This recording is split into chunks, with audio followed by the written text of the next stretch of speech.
Hey, everybody. Thanks for joining us on this Friday, March 13th, 2026. Friday the 13th. I'm CJ LeMaster, your lead investigative reporter for WLBT and your host for the WLBT Plus Digital News Desk Update.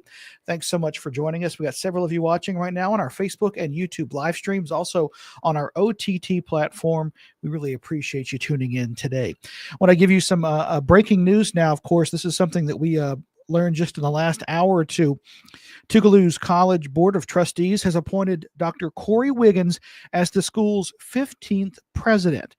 Now, Wiggins is a Mississippi native, currently serves as the federal co-chair of the Delta Regional Authority, overseeing major regional economic development initiatives. He succeeds current president Dr. Donzel Lee, following a national search.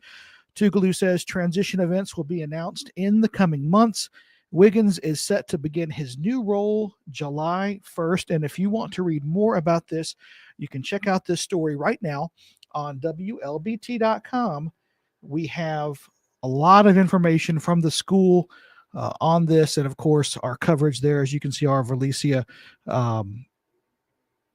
Gavin giving us an update on Dr. Wiggins there, appointed as the 15th president of Tougaloo College.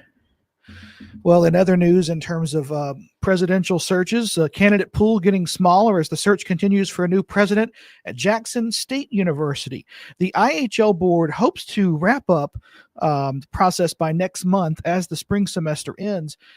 At the search committee meeting yesterday, members went into executive session to discuss the top candidates from the first round of applications.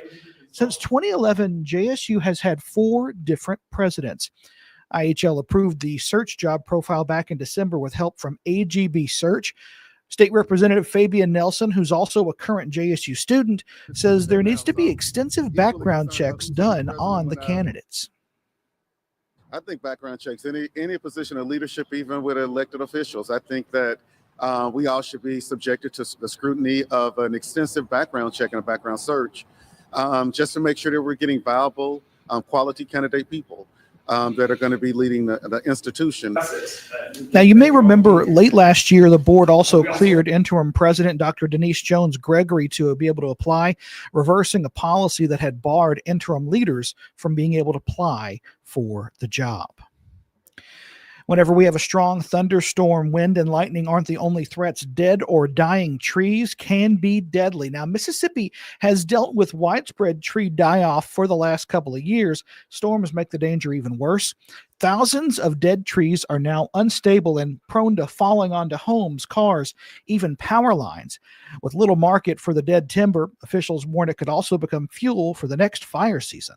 I think the danger to down power lines is the biggest issue and safety concern that I can see out there.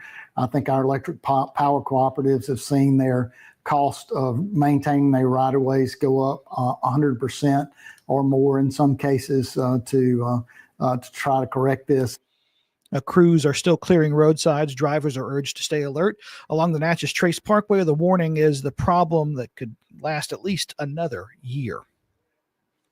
Well, a coalition of 6 different Jackson groups is launching Operation Zero Out. Now, this is basically to help cover high Jackson water bills for the city's most vulnerable residents, especially elderly and those who are disabled. The coalition, is aiming to raise at least $50,000 through an online donation link. No cash will go directly to individuals. Donations will be paid straight to Jackson Water. Volunteers will visit homes to verify disconnected service and confirm bill amounts before any payments are made. Of course, this is something that is very important to a number of those involved, including entertainer and Jackson comedian Rita Brent.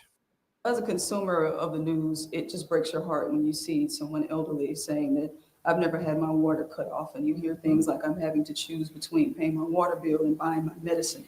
I have an 84-year-old grandmother. I could not imagine her being in that position. So to be able to be in a position to help the vulnerable and to help the elderly, as she said, it is a humanitarian issue. The groups are also holding a kickoff benefit concert on World Water Day, March 22nd. You can donate or sign up for assistance.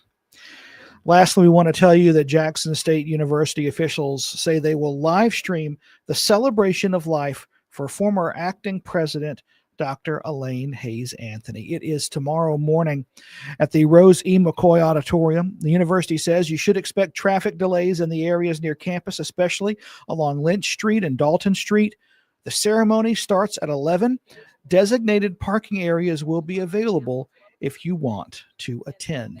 And of course, Dr. Anthony, longtime pillar, the communications department chair there, had also worked at Belhaven, has inspired countless students in the fields of communication, journalism, and others. She will be sorely missed. And, of course, that celebration of life, I'm sure, will be well attended tomorrow. Got a couple of you saying hi on this Friday. Bridget Roach Lewis saying happy Friday. Have an amazing weekend. I hope you do too. Hope you have some good plans this weekend, Bridget. And Britt, happy Friday. Enjoying the day off resting. Well, we're jealous. We're just a little jealous of that, Britt. That's nice, isn't it? Got a nice little 3-day weekend ahead of you, but you deserve it. You work a 5-day-a-week job, folks. You get 1 day off. It's nice to be able to just not do anything for a day, or at least do things that you want to do versus what you need to do. That's all the time we have for this edition of the WLBT Plus Digital News Desk Update on your Friday, March 13th. I'm CJ LeMaster, your lead investigative reporter and your host each and every weekday at 1 p.m. Our First Alert weather team will be in here at 2:30 to let you know how cold it's going to get next week, early in the week, and our early evening newscast start at 4 p.m. on air and online. Thanks again for watching, and hope you have a wonderful weekend.